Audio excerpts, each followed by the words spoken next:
Tengan ustedes muy buenas tardes, jóvenes. Aquellos que tienen la oportunidad de poder conectarse en virtud del tiempo, eh, bienvenidos. Aquellos que no van a tener la presente clase de retroalimentación pregrabada en plataforma Moodle, ¿cierto? Entonces, en virtud...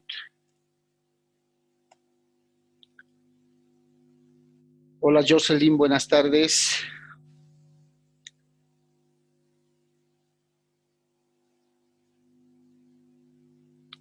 Hola, hola.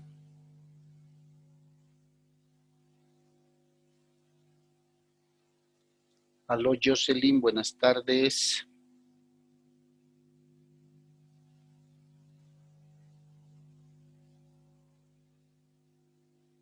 Hola. Bien. Para los que me están copiando y para los que no, pues como les digo, van a tener la grabación de retroalimentación de estas clases pregrabadas en plataforma, en virtud de que el día de mañana tenemos el examen del segundo parcial, ¿ya? A ver, el examen del segundo parcial va a comprender precisamente desde este tema, ineficacia de los contratos. Si ustedes se acuerdan, dentro de la ineficacia de los contratos vimos las figuras de la nulidad, anulabilidad, rescisión del contrato y resolución del contrato, ¿ya? Acordémonos de que cuando hablamos de ineficacia, estamos hablando de validez legal en materia de contratos y en materia de actos jurídicos, que viene a ser lo mismo. Cuando hablamos de eficacia jurídica, el anterior parcial, establecimos que cuando en un contrato concurren todos los requisitos que exige la ley, ese contrato es totalmente válido y con fuerza de ley para poder ser ejecutado en relación a su cumplimiento. Sin embargo, cuando un contrato no cumple con todos los requisitos que establece el Código Civil en su artículo 452, es decir, consentimiento, objeto, causa, forma y capacidad, no interesando el orden de estos requisitos, ¿ya?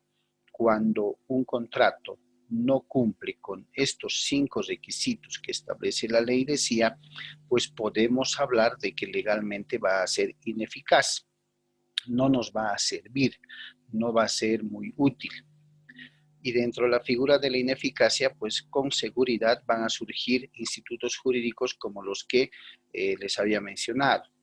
Puede que ese contrato sea tachado de nulo, puede que ese contrato sea tachado de anulable, puede que exista una causal debido a estos requisitos o a estas circunstancias que genere la resolución del contrato, es decir, dejarse sin efecto el contrato, o en su caso se proceda a la rescisión del contrato. A estos 4 institutos jurídicos que como objetivo o por fin tienen o como efecto jurídico dejar sin efecto, declarar la invalidez legal del contrato, es que conocemos como ineficacia de los contratos, ¿cierto? Así lo habíamos avanzado. Bien, recordemos entonces, siendo toda vez que esta clase es de retroalimentación, ¿listo?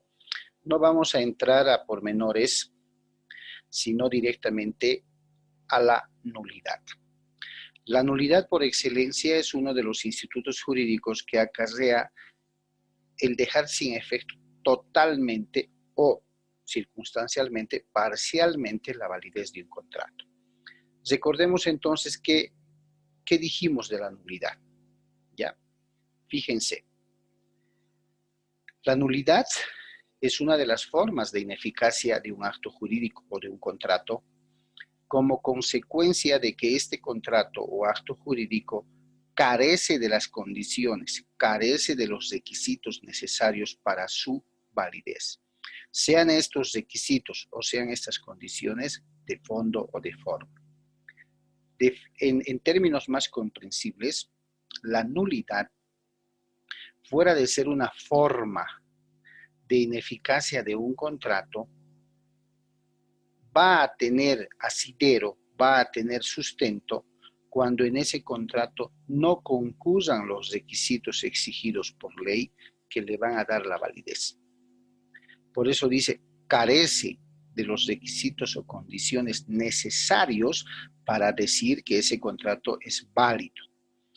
Ahora, estas condiciones o requisitos pueden ser de forma o pueden ser de fondo, no hay problema. Lo cierto es que cuando un contrato no cumple con todos esos requisitos que van a declarar la validez legal, estaríamos hablando de que va a ser un contrato nulo. En otra noción que habíamos visto en clase, algunos otros autores conciben a la nulidad como una forma de ineficacia de un contrato o de un acto jurídico, diciendo, vicio de que adolece un acto jurídico o un contrato si se ha realizado con violación u omisión de ciertas formas o requisitos indispensables para considerarlo como válido. Esto está dicho en otras palabras, pero el significado es lo mismo. Esta noción nos está diciendo que la nulidad, ¿sí?, consiste en un vicio de que adolece un contrato o un acto jurídico cuando se ha realizado este contrato violando o omitiendo ciertas formas o requisitos indispensables para considerarlo como válido. Un ejemplo típico que habíamos usado en clase, si se acuerdan chicos, es el contrato de anticrético. Si revisamos el artículo 491, que les había pedido lo marquen con bastante notoriedad, establece dicho artículo que cuáles de los documentos o contratos deben ser celebrados en documentos públicos, ¿cierto? Y no dice que podrán, no dice que es opcional, más al contrario, de forma precisa establece documentos o contratos que deben realizarse en documento público. Es un requisito de forma, ¿sí? Si se acuerdan ustedes, el requisito de la forma. Y ahí en el 491 pues establece unos numerales de los tipos de contratos o documentos que deben hacerse en documento público. Uno de ellos es el contrato de anticrético, ¿cierto?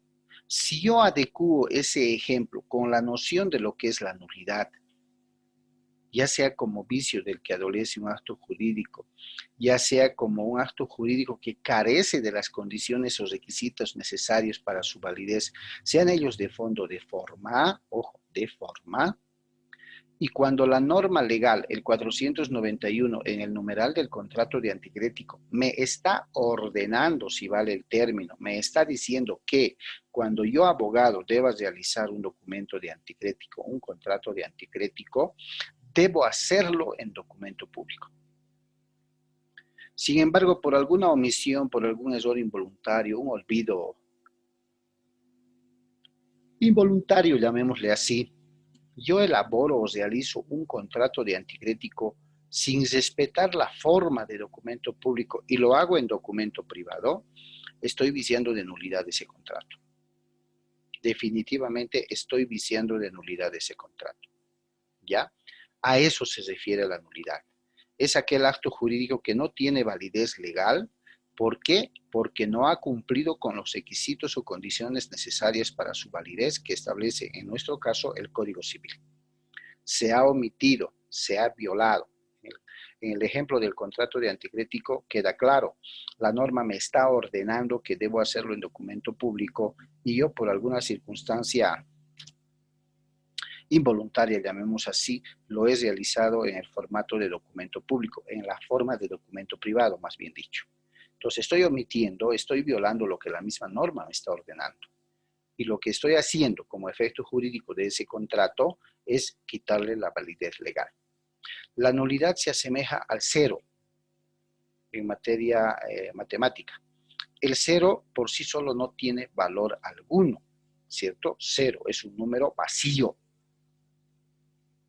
Lo mismo pasa con la nulidad. La nulidad es cero, sin valor.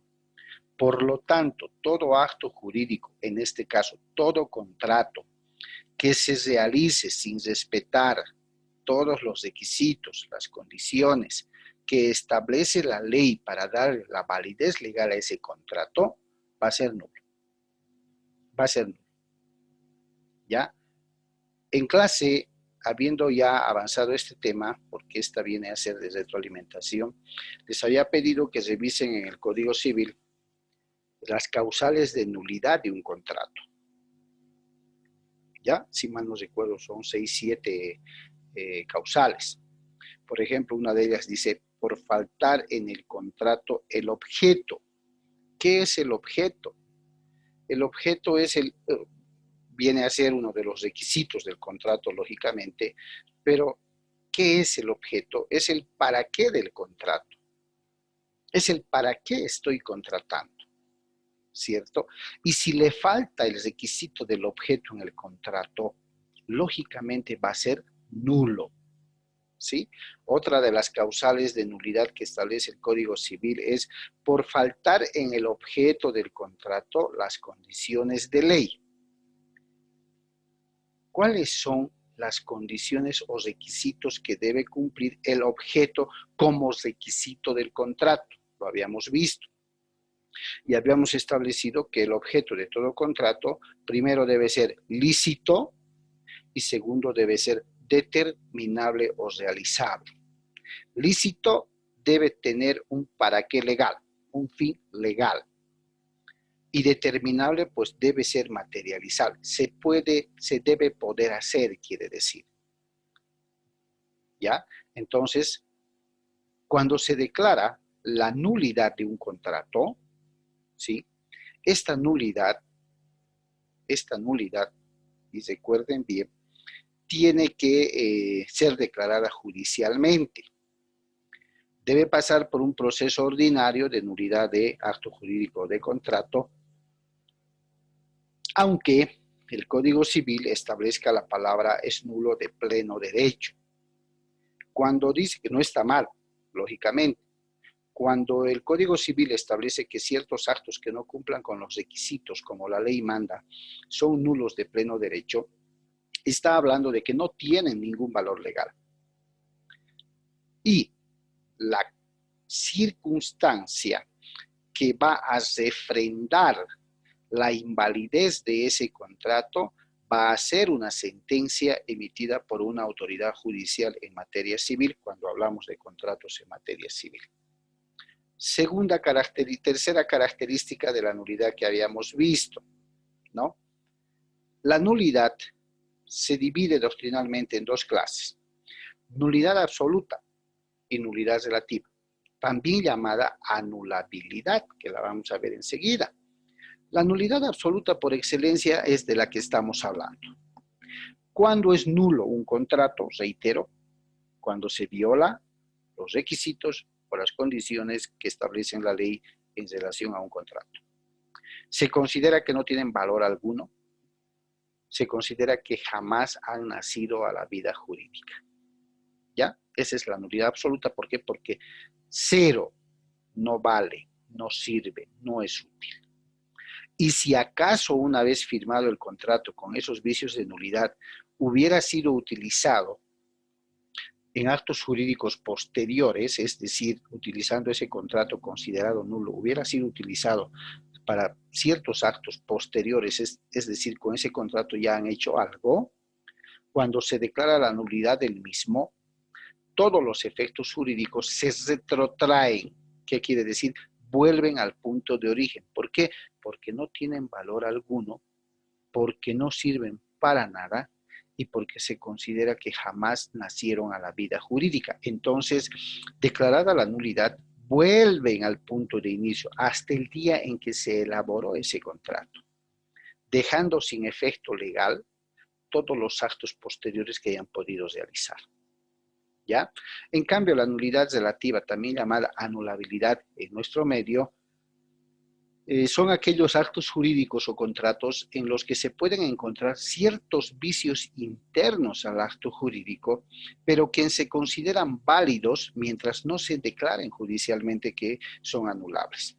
En términos más claros, la anulabilidad, como la vamos a ver, Si bien es una forma de ineficacia de los contratos, son aquellos actos jurídicos o contratos, valga la redundancia, en las que sí concurren los requisitos exigidos por ley, los requisitos exigidos en el Código Civil.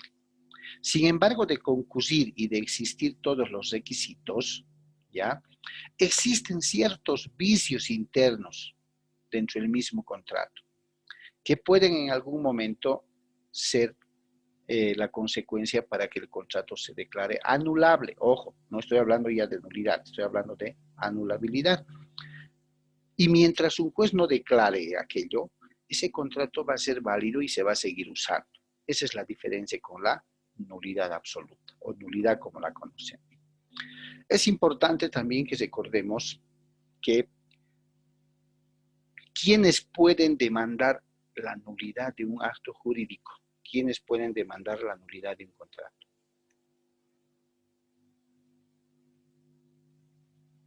Ustedes se acordarán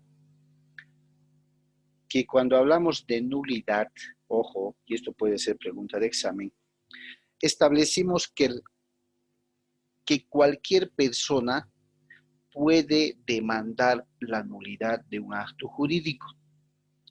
Cualquier persona. Pero esta cualquier persona, como le dice el Código Civil, tiene que acreditar un interés directo para poder demandar la nulidad. Entonces, si tuviéramos que contestar a la pregunta, ¿quiénes están legitimados? ¿O quiénes están habilitados para poder demandar la nulidad o invocar la nulidad de un contrato? Tendríamos que responder diciendo cualquier persona que demuestre o acredite interés legítimo. Interés legítimo en que ese acto jurídico o contrato sea declarado nulo. ¿Ya? Por otro lado, y esto también puede ser pregunta de examen, la nulidad es imprescriptible, chicos. No hay plazo, no hay término para poder interponer la nulidad de un acto jurídico o de un contrato. Cuando el Código Civil establece que la nulidad es imprescriptible, está diciendo que se puede demandar o se puede invocar esta forma de ineficacia de los contratos llamada nulidad en cualquier tiempo y en cualquier momento. Es imprescriptible. ¿Ya? Por favor, esas características importantísimas. Bien. ¿Qué dice la doctrina en relación a los casos que generan la nulidad? ¿Falta grave en contra de la ley y el orden público? Sí. No acatar lo que dice la ley, no cumplir lo que la ley exige. Causa ilícita del contrato. La causa es el porqué del contrato. El objeto es el para qué. Ambos deben ser lícitos, así dice el contrato, o el Código Civil, mejor dicho. Cuando el objeto es ilícito, el contrato es nulo. Cuando la causa es ilícita, el contrato es nulo. Un contrato es nulo cuando el objeto del contrato tiene que ver con cosas fuera del comercio humano, ¿cierto? Cuando hablamos de fuera del comercio, estamos hablando de aquellos objetos, cosas, materias, servicios que no están dentro de lo que el ser humano puede negociar, puede contratar. Ejemplo, habíamos dicho, ¿qué cosas u objetos se encuentran fuera del comercio humano? Y ustedes lo vieron en la materia de Civil 1, personas. ¿Cuáles son los objetos o las cosas que no están dentro del comercio humano?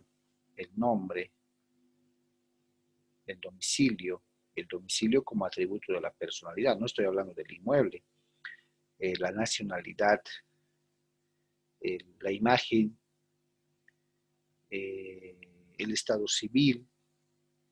¿Han visto acaso ustedes alguna vez en alguna publicidad de venta o compra-venta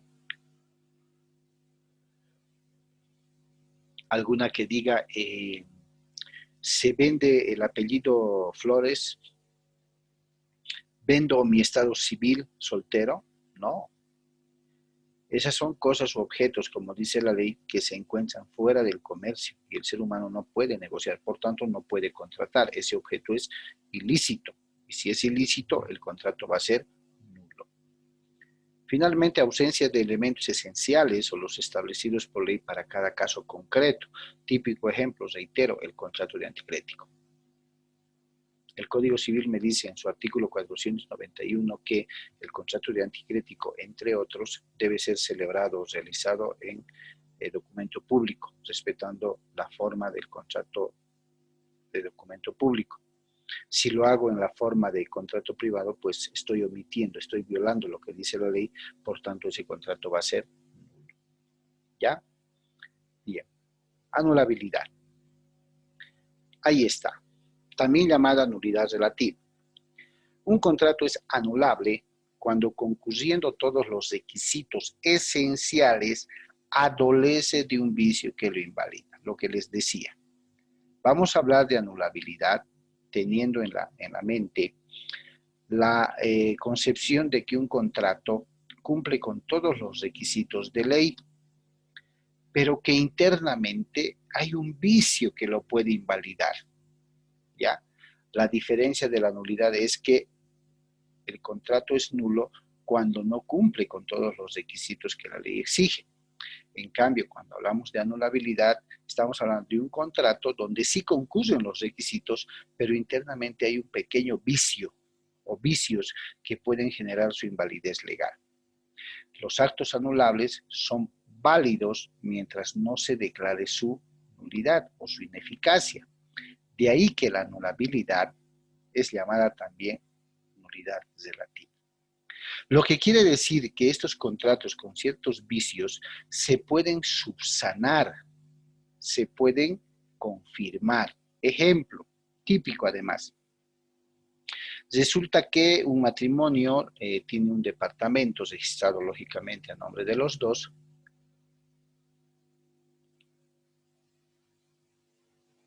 O puede ser que solamente es registrado a nombre de uno de los cónyuges, pero que se adquirió dentro de la vigencia matrimonial, ¿cierto? Bien, la pareja decide vender este departamento, pero por X o Z de circunstancias, quien firma el documento es solamente el esposo, el propietario, sin la firma de la esposa.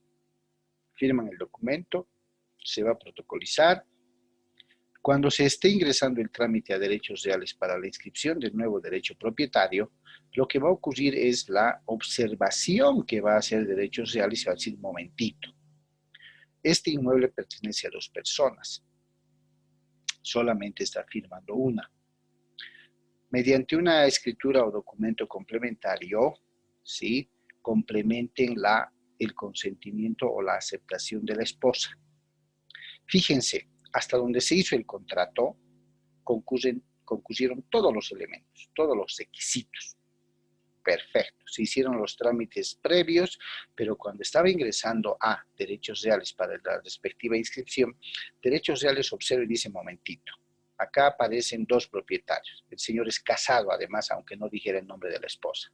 Si es casado, se presume que la esposa tiene derecho también en calidad de ganancial.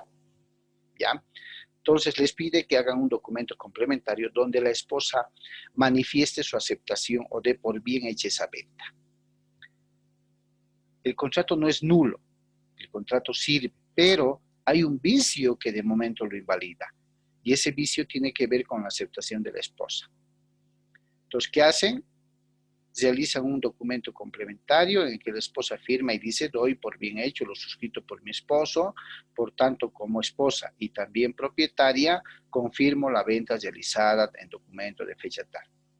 Listo, está subsanado, el contrato ha sido confirmado y cuenta con toda la validez legal. Y ese trámite, créanme, va a ser recibido en derechos reales sin ninguna observación. ¿Listo? Bien, ¿cuáles son los casos desde la doctrina que pueden generar la anulabilidad de un contrato? Y lo vimos en clase también, está en el video de la clase pertinente.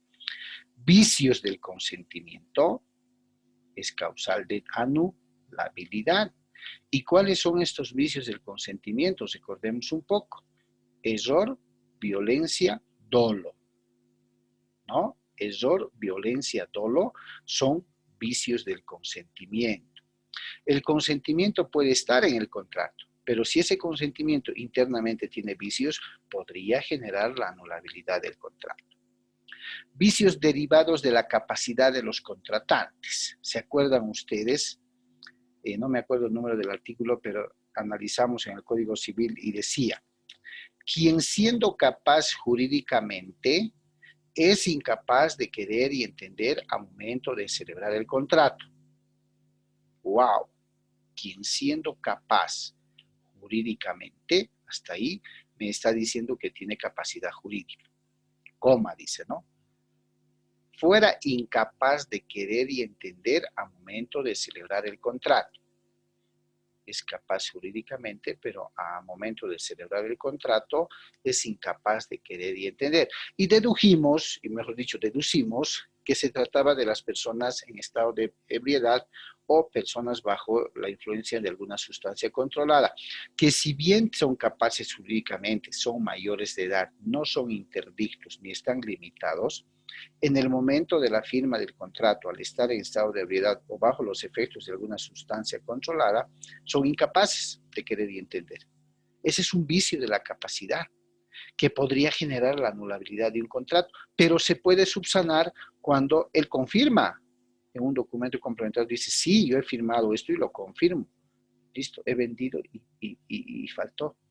No hay ninguna otra causal para que ese contrato no pueda ser válido. Contratos realizados por uno de los cónyuges, ya dimos el ejemplo, ¿cierto? Entonces, la idea está clara cuando avanzamos este tema, ¿sí? Bien.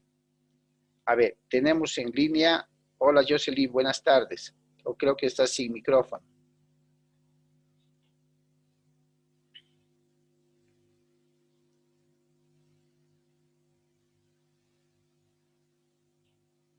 A ver. Vamos a...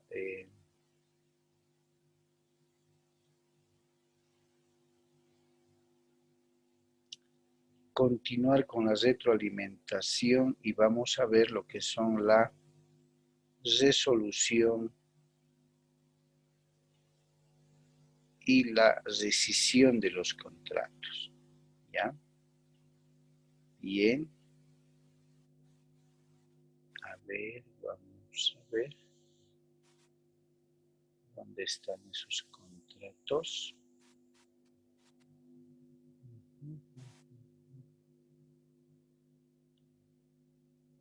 Hay esos contratos. Contrato de donación de arrendamiento, ineficacia. Vamos a ver. Ajá.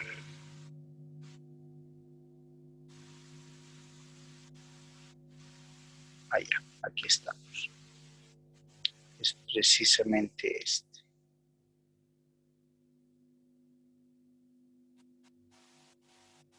¿Por qué?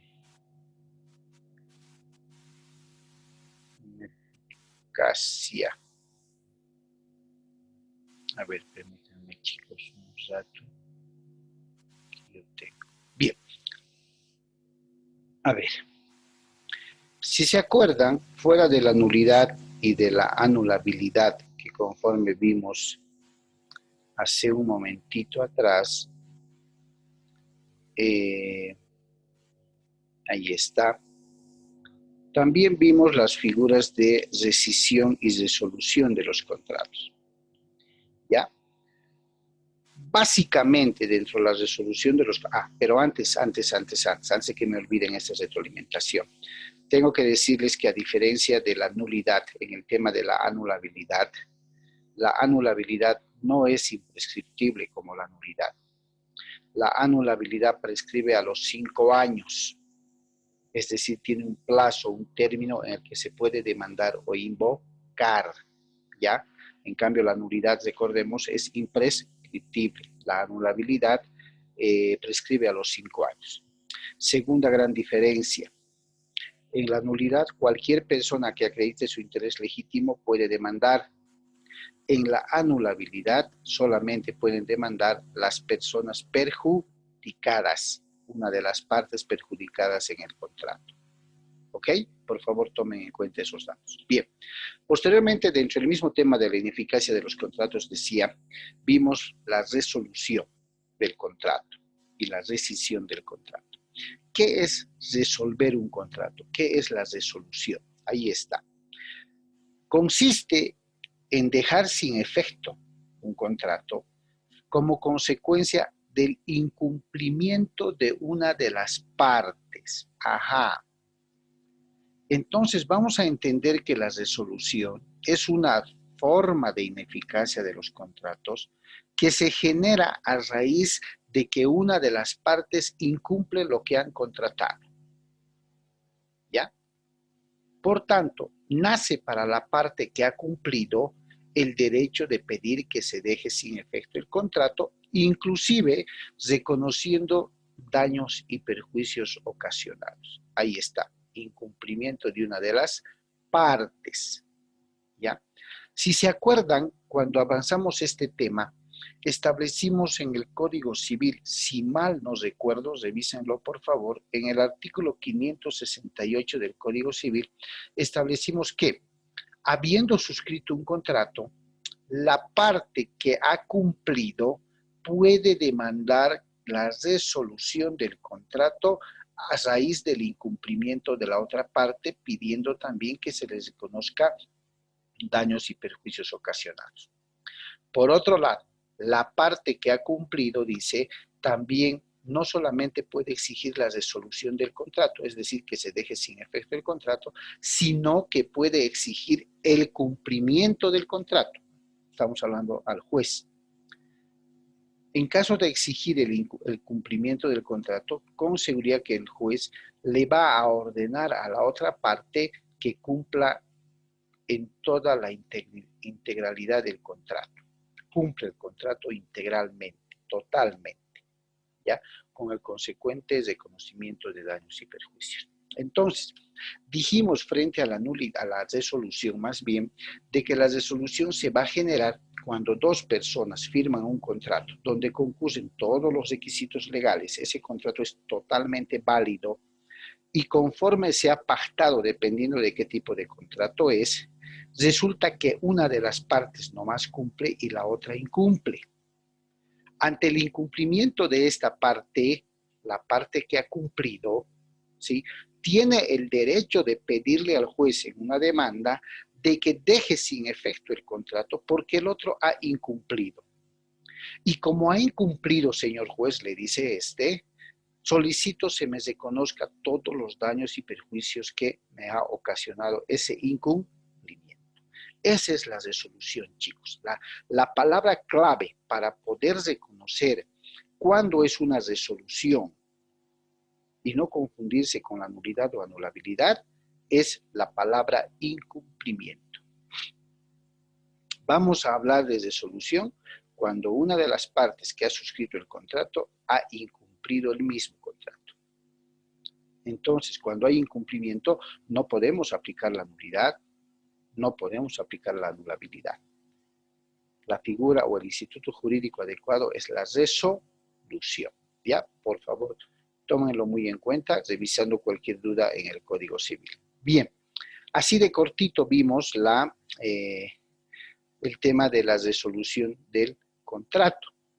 Sin embargo, junto con este tema, si se acuerdan, también vimos el tema de la rescisión del contrato, que no es lo mismo. Sí es una forma de declarar la ineficacia, la invalidez de los contratos, pero tiene causales distintas. Si la causal para invocar la resolución es el incumplimiento de una de las partes, cuando vimos la rescisión del contrato, establecimos la existencia de dos casos de procedencia para hablar de rescisión. ¿Cuáles eran estas dos causas o casos? Uno, el estado de peligro y la lesión. El estado de peligro y la lesión, dijimos, es causales para poder invocar y demandar la rescisión de un contrato. Y la rescisión del contrato no es otra cosa que dejar sin efecto un contrato. ¿Por qué? Por estado de peligro o por lesión. Pero dijimos qué era y explicamos además qué era el estado de peligro. El estado de peligro en materia de rescisión de contratos significa que una de las partes, sabiendo, aprovechándose del estado de peligro, del estado de necesidad de la otra parte, por salvarse ella misma, por salvar a familiares, a otras personas, sus bienes y todo aquello, ¿ya? Acepta las condiciones de un contrato que es desventajoso, porque la otra parte se está aprovechando de esa necesidad, se está aprovechando de un peligro inminente que la otra parte tiene para poder salvarse a sí misma, salvar a sus familiares o salvar sus bienes o los bienes de otra persona. La palabra clave ahí es aprovechamiento del estado de necesidad o del estado de peligro. Entonces, cuando las circunstancias pasan, ¿ya? Hay 2 años para demandar la rescisión, ojo, la acción rescisoria recién prescribe a los 2 años.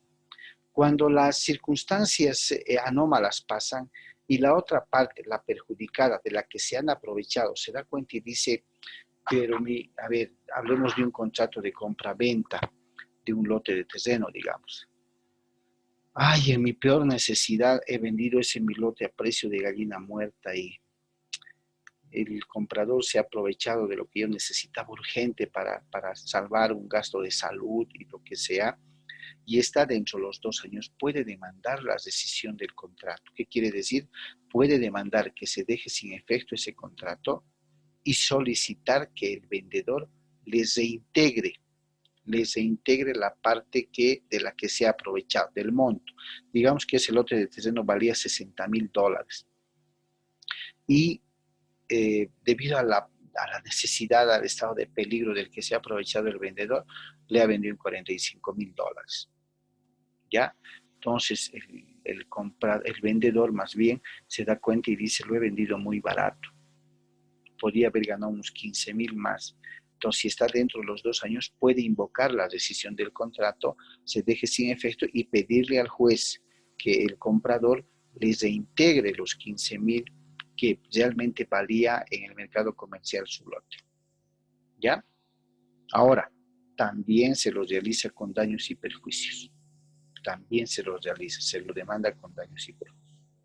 En cambio, la figura de la lesión, ¿ya?, que es causal de la rescisión de los contratos, también tiene que ver con un aprovechamiento de la parte compradora, llamemos así, pero no por el estado de peligro, no por el estado de necesidad, no por el peligro de urgencia, sino que se aprovecha de la ignorancia, del desconocimiento, de la ingenuidad, de la excesiva buena fe del vendedor. ¿Ya? Cuando ocurre y logra además que aprovechándose de ese desconocimiento, de esa ingenuidad, ya le venda su lote de terreno, vamos a decir, en un precio por debajo del 50% de un valor real. Volvamos al ejemplo, el lote vale 60,000. En el primer caso, aprovechándose del estado de necesidad, de urgencia, de peligro, el comprador hace que le venda en 45,000. Con la lesión, dice la norma, por debajo del 50%, aprovechándose del desconocimiento, de la ignorancia, de todo lo demás del vendedor, el comprador va a hacer que le venda en 25,000 por debajo del 50% del valor real. Entonces, ahí hay lesión del derecho. Y también hay 2 años para poder, la acción rescisoria, la acción de rescisión como tal, prescribe a los 2 años. Entonces, la persona perjudicada, en este caso el vendedor, dijimos, puede demandar la rescisión del contrato por lesión.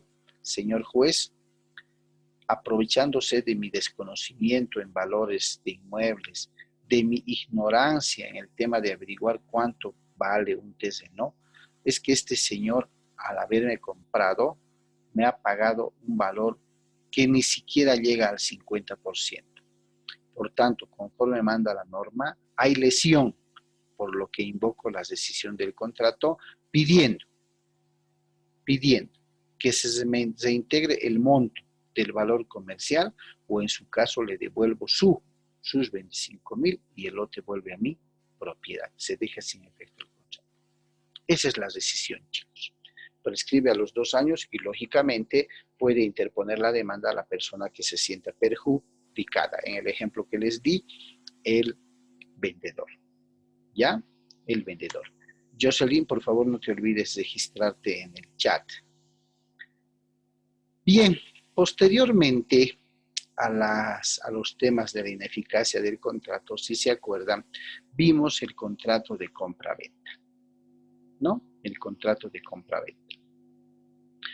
Vimos ejemplos, ¿cierto? Vimos ejemplos.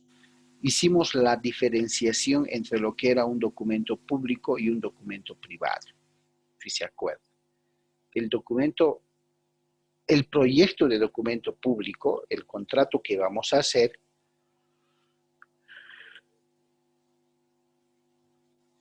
siempre va a tener como encabezamiento, como encabezamiento, la leyenda que diga señor notario de fe pública. A eso habíamos dicho en la clase respectiva que le llamamos minuta, y que llegado a manos del notario, tratándose de un contrato de anticrético, necesariamente tiene que ser elevado a escritura pública, ¿cierto? En cambio, pero el contrato de compra-venta, que es aquel contrato por el cual una persona llamada vendedor, ¿no?, entrega a otra llamada comprador por el pago de un justo precio un inmueble, un derecho, una acción o un título. Por eso se llama compra-venta, por el precio convenido. El precio es el valor, ¿cierto? Las partes en el contrato de compra-venta se pueden denominar propietario-comprador o vendedor-comprador, ¿ya? Uno de los más completos, dijimos, porque fuera de cumplir con los 5 requisitos que exige la ley, cumple también con otras formalidades, pero también es un contrato que no está sujeto a cumplir necesariamente requisitos de forma, porque no dice el artículo 491 que un contrato de compra-venta deba necesariamente ser elaborado en el formato de documento público, ¿cierto? Lo que nos hace proceder a que bien se lo puede hacer en el formato privado y bien se lo puede hacer en el formato público. En la vida real, en la práctica jurídica real, siempre lo hacemos en formato público, ¿ya? Por la agilidad en el trámite que se realiza.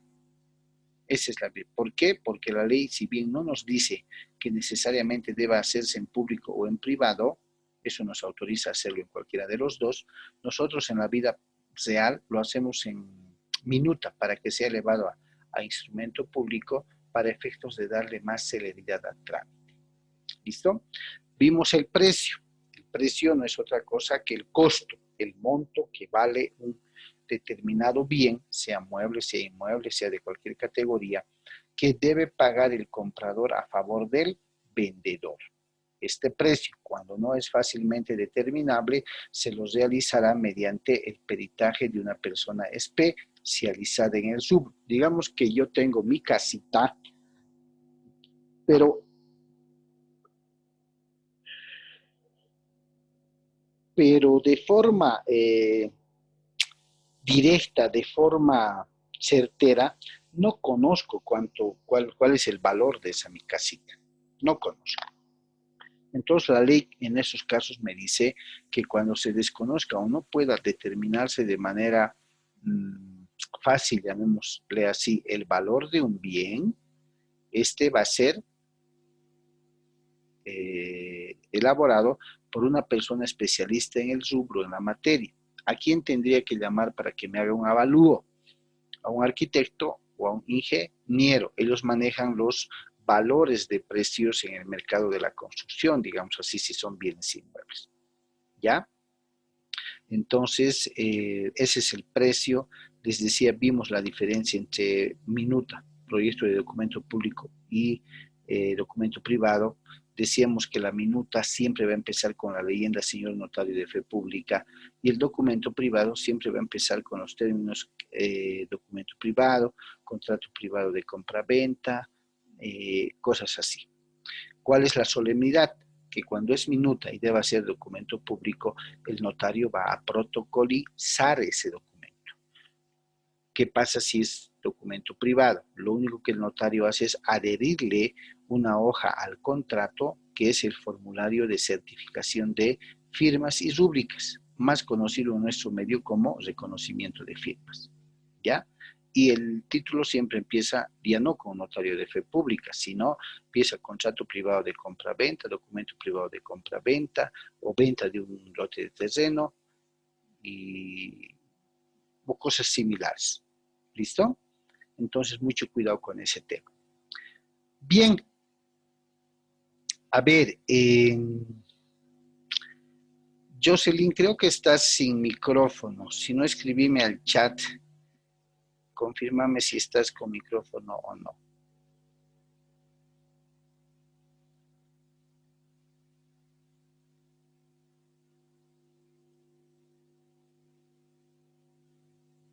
A ver, entonces, continuando, y media 3. A ver cómo es esto, 30, 34. Bien, vamos a hacer una cosa. Para continuar con la retroalimentación y no estemos cortando a medio tema la clase, las diapositivas, voy a hacer un corte acá en la primera grabación y por si acaso vuelvo a mandarles el link de la nueva para las personas que puedan conectarse a esta clase de retroalimentación para el examen de mañana. ¿Listo? Bien, entonces Jocelyn, dame un segundo que vamos a cortar la grabación acá y les paso en 2 segundos el nuevo link, ¿ok?